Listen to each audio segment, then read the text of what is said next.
Estamos na cozinha da Elisete, que é a personagem que eu faço no espetáculo Salam Aleikum, no Instituto Cultural Capobiano, Teatro da Memória, no centro de São Paulo.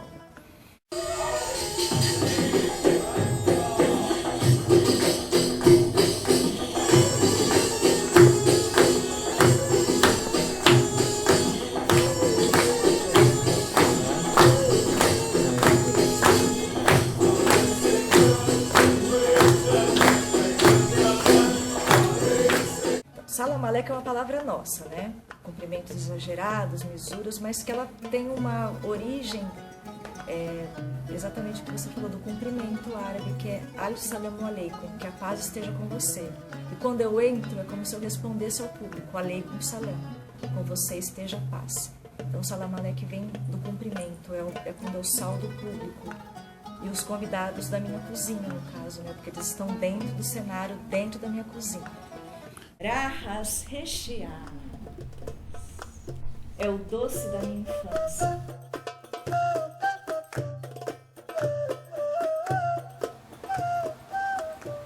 Deu certo.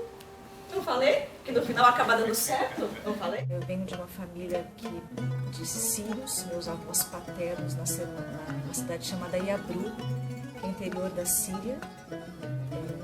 Mais ou menos 300 quilômetros de Damasco, que é a capital, e eles imigraram, e eu conheci só a minha avó, e eu sempre fui muito curiosa sobre a questão da cultura árabe, né, e eu herdei da minha avó 68 cartas de família que ela trocou com o meu avô já aqui no Brasil, quando eles estavam noivos. São cartas de 1937 a 1939. Então, a partir das cartas, eu comecei uma pesquisa sobre a cultura árabe. Então, eu li muita tese de doutorado, muitas entrevistas, fiz uma pesquisa de campo com imigrantes, filhos, netos de imigrantes aqui na região do Saara, e ouvi muitas histórias, li muitos romances. Então, é a junção de todo esse material, das minhas memórias, as memórias de outros imigrantes, que culminou no texto do Salam Aleikum. Eu sou síria, turco é turco e português não é alemão. Mas a maioria das entrevistas, dos depoimentos, sempre passava pela questão da comida. Eu não voltei nunca mais para minha terra, perdi a língua, não falo mais árabe, mas a comida é o que se perpetua de geração para geração. Sempre tem um prato que a neta sabe fazer. Ou nem conheceu a avó, mas faz a abobrinha recheada no molho de tomate, porque a mãe fazia. Então essa questão da comida, ela é a principal resistência de costumes. E porque ela é sinônimo de afeto, né? A gente aqui queria que o espetáculo dele fosse um encontro.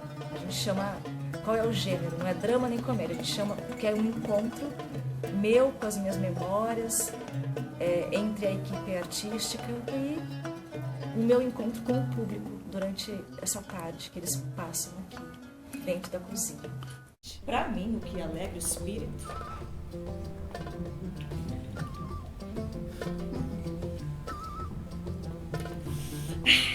é araque. Tem essa questão do pão também, que a gente não colocou, deixou no texto, mas que as mães árabes diz que o za'atar é muito bom para a memória. Então as mães colocam na lancheira para as crianças comerem na escola, para elas ficarem atentas na aula.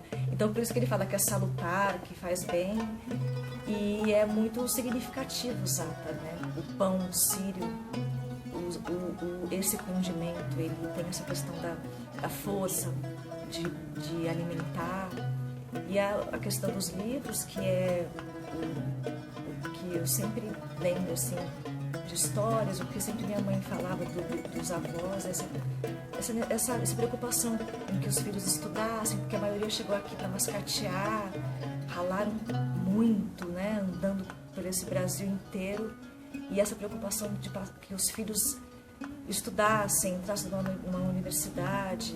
Então essa valorização pelo estudo e as memórias, pelo que eu te falei.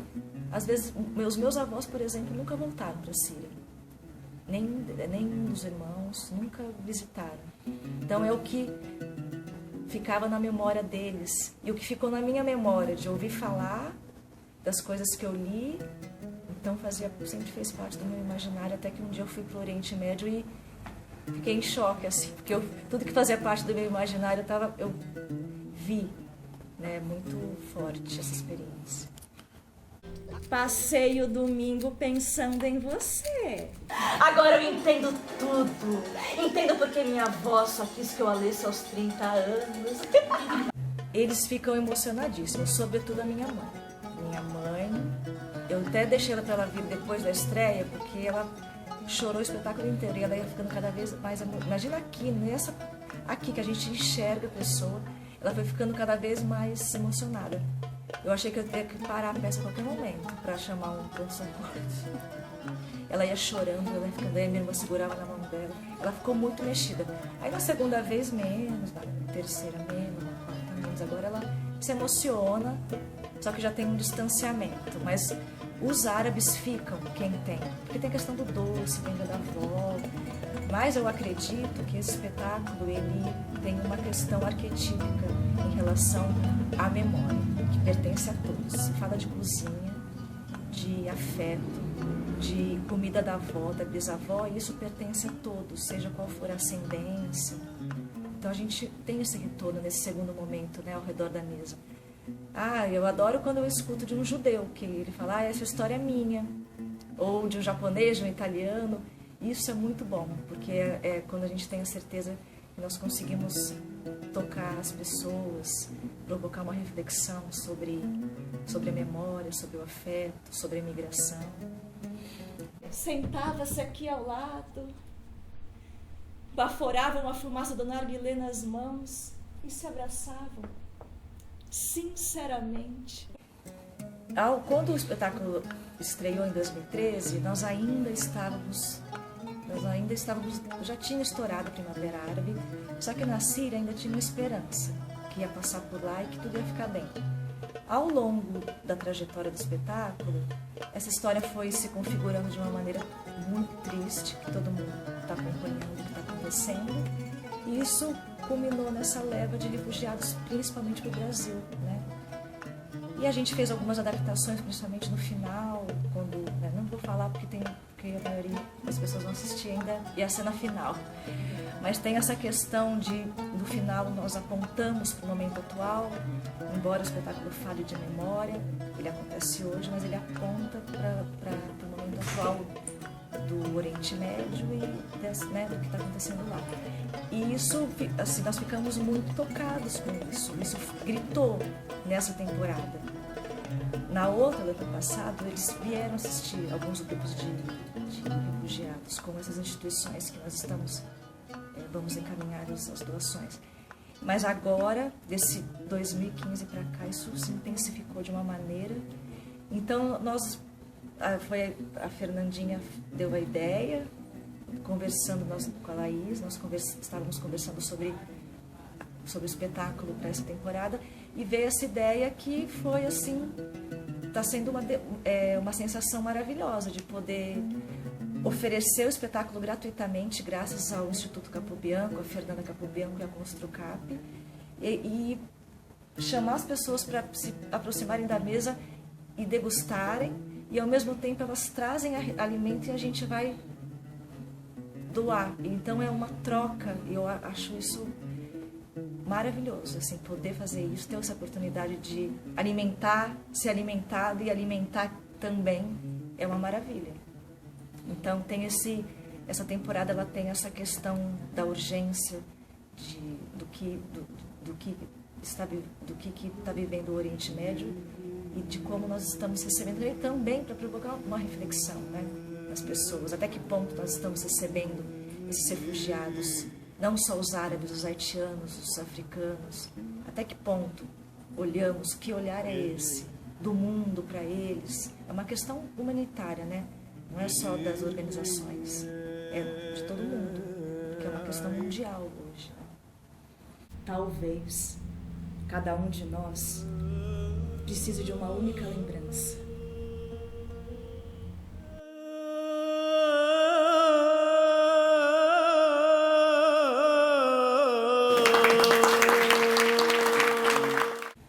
com muita alegria que eu convido a todos a virem no Instituto Cultural Capobianco, é Rua Álvaro de Carvalho, 97, pertinho do metrô em Agabaú, para assistirem ao espetáculo Salamaleque. Até o dia 12 de março, com exceção do final de semana do Carnaval 6 e 7, 2 sessões no sábado, às 16 e às 20, uma no domingo às 16, entrada gratuita. Só chegar uma hora antes, retirar o convite na bilheteria e pedir que as pessoas colaborem. Não precisa, não é troca de doação por ingresso, a entrada é gratuita, mas se puderem trazer 1 quilo de farinha de trigo, ou de trigo para quibe, lentilha, grão de bico e material escolar, caderno, livros infantis, lápis de cera, lápis de cor e fraldas. E é isso. Nosso convite, que vocês venham passar uma horinha com a gente para degustar um pedacinho do Oriente, um pãozinho cruzado. É um encontro, uma celebração. Obrigada.